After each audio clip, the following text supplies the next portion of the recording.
कह रहा क्यों परमेश्वर का क्रोध उतर रहा है? क्योंकि लोगों ने कह रहा है कि लोगों ने परमेश्वर की प्रकृति के साथ छेड़छाड़ करना शुरू कर दिया है। और इसी समय कह रहा है कि बहुत सारी प्रॉब्लम्स देखेंगे, आप देखेंगे आने वाले समय में कि साइंस ऐसी बात की खोज करेगी।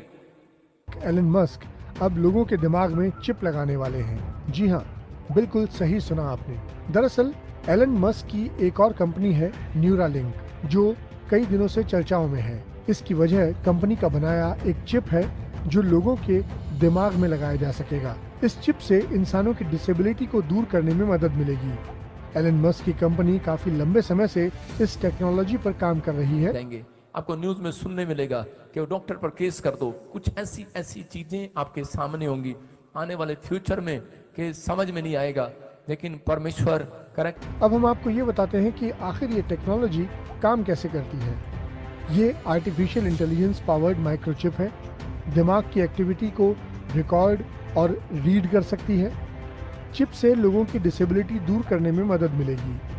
पैरालाइज्ड शख्स दिमाग का इस्तेमाल कर स्मार्टफोन यूज कर सकेगा। यूजर्स पहले से ज्यादा तेज फोन यूज कर सकेंगे। इतना ही नहीं, कंपनी की माने तो ये चिप आपके दिमाग में आने वाले विचारों को भी पढ़ सकती है। यहाँ तक कि जिसके दिमाग में ये चिप लगी होगी वो शख्स बिना कुछ बोले मशीनों से बातचीत भी कर सकेगा। इसके बारे में बताते हुए एलन मस्क ने कहा कि हम इसे लेकर बेहद सावधान रहना चाहते हैं और ये भी कि किसी इंसान के दिमाग में लगाए जाने से पहले ये ठीक तरह से काम करे। अगले 6 महीने में हम किसी इंसान के दिमाग में न्यूरालिंक इंस्टॉल कर सकेंगे। अब सवाल यह है कि सबसे पहले ये चिप किसके दिमाग में लगेगी। तो आपको बता दें कि एलन मस्क ने खुद इसे अपने दिमाग में लगवाने की दिलचस्पी दिखाई है। दरअसल ब्लूमबर्ग की एक राइटर ने ट्वीट किया था कि क्या एलन मस्क अपने दिमाग में ये चिप लगवाएंगे, जिसके जवाब में एलन मस्क ने लिखा हाँ। उनकी छोटी सी हेल्प अगर हम करते हैं, आपकी तरफ से अगर 1 रुपये से लेके आप जो चाहें वो दे सकते हैं। क्यू कार पे अपना दशवांत या अपनी गिफ्ट ही मान ले, गिफ्ट के रूप में आप इन्हें भेंट कर सकते हैं। और प्रभु जवाब में एलन मस्क ने लिखा हाँ। अब अगर भक्ति करने वाले लोगों को, प्रार्थना करने वाले लोगों को, जहां पर भी आप जाते हैं आप प्रार्थना करते हैं, लेकिन आप हाथ उठाएं और परमेश्वर आपके देशों में सुरक्षा देगा यीशु मसीह के नाम में। इसी समय फिर से कहो hallelujah hallelujah hallelujah hallelujah hallelujah hallelujah. आबालबा शबनबा शबनबा शबन। फिर से कहता हूँ, आत्मा कह रहा है कि परमेश्वर ने मुझे दिखाया, आप सुनेंगे न्यूज में कि 2 जगह पर ट्रेनें आपस में टकरा जाएंगी, पटड़ी से उतर जाएंगी। आप इंडिया में भी सुनेंगे, फॉरेन में भी सुनेंगे, और जनवरी के महीने में आप भूकंप को देखेंगे। ऐसी कोई प्रॉब्लम्स कई जगह पर, कई देशों में आपको सुनाई देगी कि अचानक से बड़ी सुनामी लहर आई और आसपास की छतें उड़ गई, प्रॉब्लम्स आ गए। लेकिन इस बार ऐसा नहीं होगा, रिकॉर्ड तोड़ होगा जो बहुत भयानक होगा। इसलिए आपको यहाँ पर बुलाया गया 2023 में कि आप लोग प्रार्थना करें, आपके रिश्तेदार, आपके परिवार, आपके जन जो भी यहाँ पर रहते हैं, जो बाहर रहते हैं, मैं उनके लिए प्रार्थना करता हूँ परमेश्वर उन्हें सुरक्षा दे यीशु मसीह के नाम में। परमेश्वर उनके ऊपर दया करे यीशु मसीह के नाम में। हर आशीष आपके ऊपर आए यीशु मसीह के नाम में। आप सुनेंगे 2 देश, एक लेडीज होगी, एक जेंट्स होगा, ऐसे कोई राजा होगा, प्रधानमंत्री होगा, 2 देश अपनी ताकत आजमाएंगे। आप सुनेंगे, हाथ मिलाएंगे और वो ताकतवर हो जाएंगे, वो कोई बड़ी बड़ी खोज करेंगे। परमेश्वर God bless you all of you, मेरे भाई और मेरे बहनों, जो परमेश्वर के दास और दासी हैं, जो परमेश्वर को जानते हैं, जो नहीं जानते। आज मैं आपको एक ऐसे सब्जेक्ट के बारे में बताना चाह रहा हूँ जो लोग उस पर विश्वास नहीं करते, पर उनको विश्वास करना पड़ता है जब उनके ऊपर पड़ती है, जब उनके ऊपर वो चीज़ आती है तो उन्हें फिर ईश्वर याद आता है। स्वयं ईश्वर हमें ये चीज़ याद दिलाता है हमारे वर्डों के द्वारा, वचन के द्वारा, हर चीज़ के द्वारा, कि जब हमारे प्रॉफिट या हमारे ही पास्टर्स जब हमें बाइबल से समझाते हैं और हमें भविष्यवाणियाँ सुनाते हैं तो हम उन पर यकीन नहीं करते। हम यकीन करते जब वो चीज़ हमारे साथ बीतती है।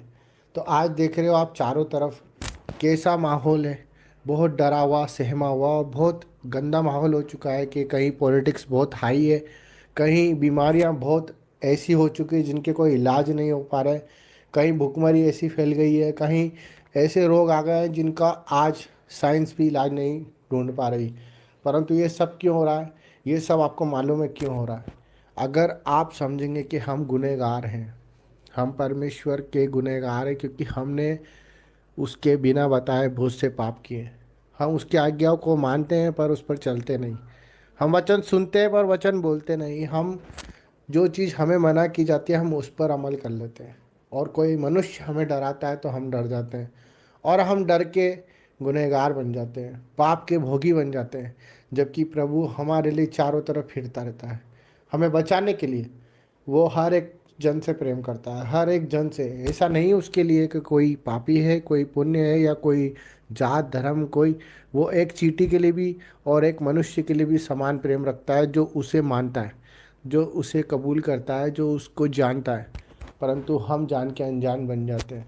हमारी मूर्खता ये है कि हम प्रभु की बातों को, बाइबल की बातों को, हम उसे सुने और समझें और उस पर यकीन करें, और अपने भाइयों पर उस चीज़ को हम बताएं। हम ऐसा ना करें कि वो चीज़ को हम अपने अंदर रख लें, क्योंकि हो सकता है कि कोई गुनहगार बच सके। क्योंकि जब परमेश्वर क्रूज पर चढ़ रहे थे, उनके पास में एक ऐसे ही गुनहगार था, परंतु उसने प्रभु को जान लिया था और उसने तौबा की, उसने माफ़ी मांगी, और प्रभु ने उसी वक्त उसे क्षमा कर दिया और कहा कि तू स्वर्ग में मेरे साथ बैठेगा।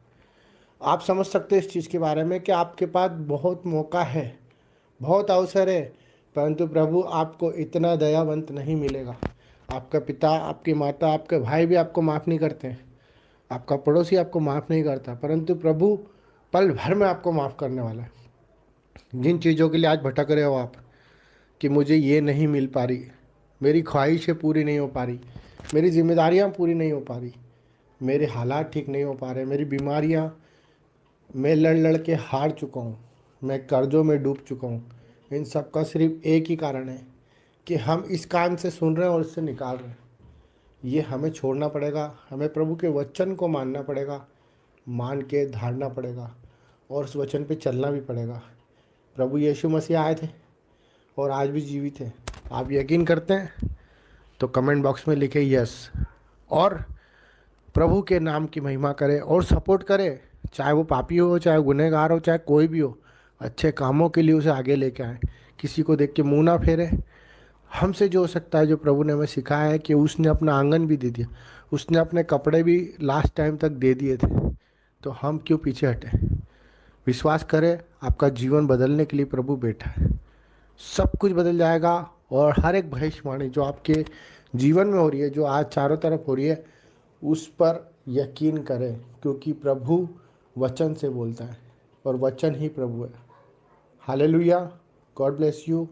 अपना ध्यान रखें, अपने पड़ोसी का रखें, और अपने परिवार का रखें, और अपने हर एक जन का जो आपके सामने आता है, सबका ख्याल रखें।